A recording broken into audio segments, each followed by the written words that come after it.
साथियों देखिए एक अच्छी मेरे दामन शायरी का मुजाहरा तू नायाब किसी पत्थर की तरह मेरा उठना बैठना बाजारों अंत में तक बने मैंने रहें। खोया है अपनी हर प्यारी चीज को मैं अपनी किस्मत फिर भी आजमाऊंगा। कोई खास बचा नहीं जमीन पर मेरा अपना, तू कबूल करे मजा तो आने अपने लगा। गवाह को आसमान से बुलाऊंगा। लड़की कहाँ गई? वो लड़की अभी पता नहीं कहाँ है, बट जब सोचता हूँ उसके बारे में तो दो लाइन याद आती है। क्या याद आता है आपको? एक पल में एक सदी का मजा हमसे पूछिए, मुझे पल की जिंदगी की सजा हमसे पूछिए।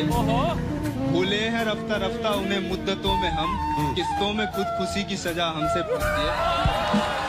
आगाज आशिकी का मजा आप लीजिए, अंजाम आशिकी की सजा हमसे पूछिए। दवा की तलाश में रहा दुआ को छोड़कर, मैं चल ना सका दुनिया में खताओं को छोड़कर। हैरान हूँ मैं अपनी हसरतों पर इकबाल, हर चीज